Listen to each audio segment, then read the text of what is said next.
प्यारे भाई और बहनों, मेरा नमस्कार स्वीकार हो। मैं आपके लिए,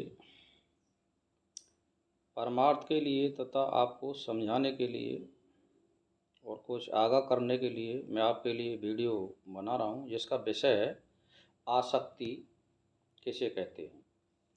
अगर आसक्ति को समझ लिया तो पूरे धर्म का मर्म समझ लिया, ये मान के चलिए। ये सबसे मुख्य इम्पोर्टेंट इसमें बात है, तो इसको ध्यान से सुनें और समझें कि आसक्ति क्या चीज़ होती है। तो प्राण और अपान की उपासना करने वाले सभी अनासक्त, यानी प्राण और अपान की उपासना करने वाले सभी अनासक्त बुद्धि मनुष्य परम पद परमात्मा में स्थिति प्राप्त कर सकते हैं। समझ रहे हैं आप? प्राण और अपान की उपासना करने वाले सभी अनासक्त बुद्धि मनुष्य परम पद परमात्मा में स्थिति प्राप्त कर सकते हैं। प्राण कहते हैं जो हमारे इसमें चलता है, श्वास के द्वारा जो चलता है, लेते हैं और इसको निकालते हैं, जो नथने बोलते हैं इसको कहते हैं प्राण। और अपान कहते हैं जो गुदा में से जो अपान वायु, जो गंदी वायु निकलती है, इसको अपान बोलते हैं आप। तो प्राण और अपान की उपासना करने वाले सभी अनासक्त बुद्धि मनुष्य परम पद परमात्मा में स्थिति प्राप्त कर सकते हैं। इस शरीर का किसी ने भी निर्माण नहीं किया है। यह शरीर केवल आभास रूपी है, यह देह प्रतीत होता है, इसीलिए इसे सत कहा जाता है। वास्तव में यह नहीं है, इसीलिए असत कहा जाता है। देह की प्रतीत होने पर यह सत सी है और आत्मा का यथार्थ ज्ञान होने पर असत है। यह अज्ञान काल में ही प्रतीत होती है। यह मेरा धन है, यह मेरा शरीर है, यह मेरा देश है। इस प्रकार की जो भ्रमजनित प्रतीत होती है वह भी अज्ञान से ही होती है।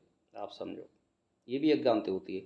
परमात्मा के तत्व साक्षात्कार होने पर जगत चिन्मय परमात्म रूप ही अनुभव होने लगता है। यथार्थ ज्ञानी पुरुष इस संसार को कल्पित समझकर भयभीत नहीं होता। ज्ञान की मान के चलिए आपको आत्म साक्षात्कार बोलते हैं। जैसे मान के चलिए आपने किसी को इष्ट बना लिया, यानी जैसे हनुमान को, राम को, कृष्ण को, देवी को या महादेव को, सीता को, पार्वती को, गायत्री को। तो जब आप इसका लगातार इसमें आसक्ति करेंगे, जब दिनों रात इसका जाप करेंगे, तो तद्रूप फिर फल प्राप्त होगा। यानी आपकी आत्मा में वो तत्व रम जाएगा और इस दुनिया को आप भूल जाओगे कुछ समय के लिए। तो अनासक्त जब हो जाओगे संसार से और इस इष्ट में आपकी आसक्ति हो जाएगी, तो आपका साक्षात्कार हो जाएगा। साक्षात्कार का मतलब ये होता है। तो अब उसको ये मालूम पड़ जाएगा, लेकिन किस में? आप अगर इसका साक्षात्कार करते हैं, यानी एक तरह से मान के चलिए कि आपने हनुमान का किया या राम का किया या कृष्ण का किया, महादेव का किया। अगर आप जैसा चित्र बना रहे हैं और उसका साक्षात्कार होता है, तो वो शुद्ध साक्षात्कार नहीं माना जाएगा। शुद्ध साक्षात्कार प्रकाश रूप में ही माना जाएगा। ये आप ध्यान से देने के योग समझ लो। किसी ने कृष्ण का साक्षात्कार किया, मोर मुकुट वाले, मुरली वाले, ये नहीं चलेगा। इसमें केवल आप ये अर्थ लगाइए कि हे गायत्री माता या हनुमान या राम या कृष्ण, कोई भी इष्ट हो कि मैं आपका शुद्ध रूप देखना चाहता हूँ, तो आत्म साक्षात्कार प्रकाश रूप में ही होगा, उस बनावटी खेल में नहीं होगा। पहले आप ये समझ लो, शुद्ध आत्म साक्षात्कार इसी को कहते हैं। तो यथार्थ जब तुम्हें ज्ञान मालूम हो जाएगा, यानी आपका आत्म साक्षात्कार हो गया, यानी एज है तुम्हारी जो आत्मा की जो टू कॉफ़ी है, एज ये परमात्मा, यानी ऐसा ही वो परमात्मा है, आप समझ लो। इसका मतलब ये होता है। तो आपको मालूम पड़ गई कि वास्तव में परमात्मा ऐसा होता है। तो वहाँ पर बगैर दीपक के दीपक जलता है और बिना उजाले के, बिना साधन के वहाँ प्रकाश आता है, तो उसी को साक्षात्कार कहते हैं। तो यथार्थ ज्ञानी पुरुष इस संसार को कल्पित समझकर भयभीत नहीं होता। फिर उसको मालूम पड़ जाती है कि यार ये क्या खेल है, ये तो पूरे संसार में रमा हुआ है और ये प्रकाश रूप है, तो उसको मालूम पड़ जाएगी संसार झूठा है। तो इसीलिए असत रूप इस संसार में तनक भी आसक्त नहीं रखनी चाहिए। तो अब एक बात बताइए, आप इसमें क्यों आसक्त करते हो आप? भाई इसमें आसक्ति करने से आपको बताओ कोई फल मिलता हो तो? भाई ये जो आसक्ति आप कर रहे हैं, इसमें कोई फल मिल रहा है? नहीं मिलेगा। तो से मनुष्य बन जाता है आसक्ति से। यह सब ब्रह्म रूप ही है, इस प्रकार समझकर तुम आसक्ति रहित हुए इस संसार में विचरण करो। यानी इस संसार को तो भूल जाइए, इस संसार में आसक्ति मत करिए, परमात्मा में आसक्ति करिए। इसका मतलब ये होता है, आप ईश्वर का तो दिनों रात भजन कर सकते हैं, माला जाप कर सकते हैं, उसका चिंतन कर सकते हैं, कोई पाप नहीं है, सही है। लेकिन अगर आप संसार में आसक्ति करते हैं, जैसे धन में आसक्ति, मकान में आसक्ति, स्त्री में आसक्ति, या किसी के दुश्मन के लिए आप चिंता मनन कर रहे हैं, वो भी एक आसक्ति में आता है, तो वो सब खराब है। और जो बाकी जो परमात्मा में जो आसक्ति करता है वो शुद्ध होती है। तो मनुष्य को ये सब ब्रह्म रूप ही है, इस प्रकार समझकर तुम आसक्ति रहित हुए संसार में विचरण करो। कि मतलब ये जो भी कुछ दिख रहा है ये परमात्मा ब्रह्म रूप ही है, और आप खूब संसार में व्यवहार करिए। तो मनुष्य को आसक्ति और अनासक्ति का त्याग करके शास्त्र विहित कर्मों का अनुष्ठान करना चाहिए। यानी जो भी बात है, मैंने एक ही बात कही है कि एंड में अगर वो समझ जाता है तो वो फिर ईश्वर में भी आसक्ति नहीं करेगा।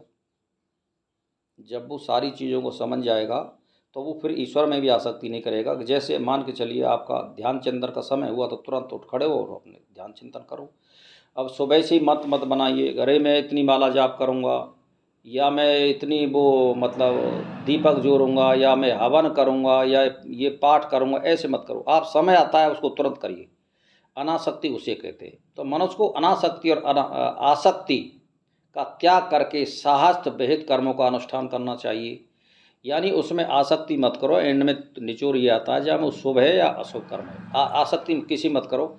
जो शास्त्रों में कर्म बताए हैं करने लायक, जैसे ब्रह्मचारी का पालन करना, झूठ नहीं बोलना, खुद की सफाई रखना, स्थान की शुद्धि रखना, दूसरों की भलाई करना, अपाजों की सहायता करना, और मतलब ईश्वर का ध्यान चिंतन करना, ये सब शास्त्र विहित हैं। और गाय सेवा करना, ये सभी शास्त्र से सम्मत कर्म हैं। तो इसको करिए। कर्मों का अनुष्ठान इसी से कहते हैं। शास्त्र निषिद्ध कर्मों की सर्वदा उपेक्षा कर देनी चाहिए। जो शास्त्र के विपरीत कर्म है, भाई जैसे चोरी, कोई शास्त्र आज्ञा नहीं देता है चोरी करने की, तो उसको मत करिए। किसी की बहन बेटी को मत तकिए, ये शास्त्र के विरुद्ध है। किसी का माल हड़प मत करिए, ये शास्त्र के विरुद्ध है। और किसी से झगड़ा मत करिए, तो ये सब शास्त्र के विरुद्ध होता है। जो शास्त्र में जो कर्म दिया है, और आपके पास कोई आता है तो शुभ कर्मों की सलाह दें, गलत सलाह कभी नहीं दें। तो भाई और बहनों, मैं तो यही कहना चाहता हूँ कि इस आसक्ति को समझिए, ये क्या वस्तु है। इसको समझ गए तो आपका कल्याण निश्चित है। तो भाई और बहनों, मैं तो ये कि कहता हूँ, अगर आसक्ति करनी है तो परमात्मा कर्मों में करिए, और अगर अनासक्ति और आसक्ति रहित अगर ईश्वर कर्म करते हैं तो वो तो फिर सोने में सुगंध है ही है। लेकिन अगर आसक्ति करते हैं तो परमात्मा के कर्मों में करिए। मैं तो ये की बात कहता हूँ। और जो आपको मैं जो बोल रहा हूँ, इसमें एक रत्ती भर भी झूठ नहीं है। मैं शास्त्र के अनुसार बोलता हूँ, मैं बकाने वाली कोई बात नहीं बताऊँगा वीडियो में। जो शास्त्र में दे रखा है वही है। चाहे दुनिया कहे कि मैंने कृष्ण को देख लिया, हनुमान को देख लिया और राम को देख लिया, मैंने इतनी बार साक्षात्कार कर लिया, ये सब शास्त्र के विरुद्ध है। शास्त्र ये कहता है कि परमात्मा प्रकाश रूप है, तो उसका जो असली रूप है वो प्रकाश है, उसके पास अंधकार नहीं है। अगर उसमें आत्म साक्षात्कार होता है वो ही शुद्ध आत्म साक्षात्कार माना जाएगा। अगर यदि कोई कृष्ण, हनुमान या देवी, महादेव, पार्वती, सीता इनका चित्र बनाता है जैसा वो देख रहे हैं और वो साक्षात्कार होता है, तो वो शुद्ध साक्षात्कार नहीं माना जाएगा। चाहे वो अपने मन में कोई कुछ भी बन ले, लेकिन शास्त्र के विरुद्ध है, ऐसा कोई साक्षात्कार नहीं माना जाएगा। वेदांत पढ़ लीजिए, वेद पढ़ लीजिए, परमात्मा का रूप है, वो प्रकाश रूप है।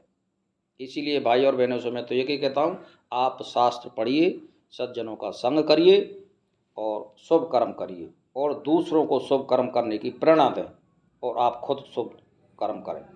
इसी के साथ मैं आपसे प्रणाम करना चाहता हूँ।